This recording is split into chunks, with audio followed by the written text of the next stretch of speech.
Deux prétendants à la montée s'affrontaient pour ouvrir cette troisième journée de Pro D2 au stade Charles Maton. Qui de l'Oyonnax du capitaine Ansel Pune ou du Colomiers de son vis-à-vis Beko allait l'emporter? L'arrière Thomas Ramos déflorait rapidement la marque après une faute au sol du numéro 10 Quentin Etienne, 3-0. Mais ce dernier allait se rattraper quelques minutes plus tard. Sur ce premier affrontement des packs en mêlée fermée, une faute de Dubois était signalée par l'arbitre Julien Castagnède. Le buteur de l'USO allait égaliser à 3 partout des 40 mètres gauche. Par deux fois, les artilleurs allaient se répondre face au bar pour un 6-6 à la 24e minute de jeu, alors que les Hauts-Garonnais semblaient mieux rentrer dans leur match. Le puissant centre columérin Botiki laissait ses partenaires à 14 après un plaquage haut et dangereux. En suivant, la pénale-touche était la rampe de lancement idéale à ce mol ravageur. Le pilier sud-africain Dean Grayling récompensait les siens en tendant le bras pour ce 13-6 après cet essai transformé.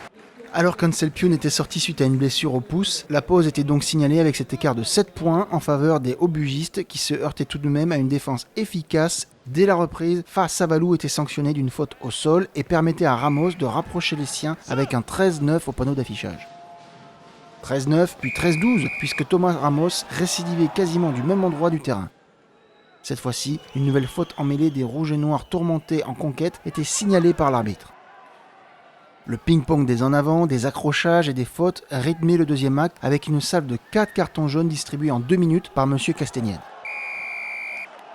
Le pilier remplaçant Weber était à son tour pris par la patrouille avant qu'Etienne valide ce 16-12 juste avant l'heure de jeu.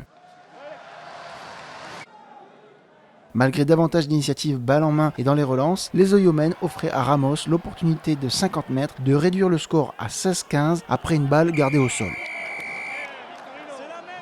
Le jeune prometteur du Stade toulousain prêté aux voisins de Colomiers ne tremblait pas, même à longue distance. À tour de rôle, à quelques 10 minutes de la fin de la rencontre, chaque équipe occupée et conservée dans le camp adverse pour aller provoquer la faute qui permettrait la pénalité de la gagne. Mais qui allait craquer? Suite à un bon travail de son paquet d'avant, Ilsenbeck convertissait ici ce drop lointain qui permettait aux Columérins de passer devant les Oyonnaxiens.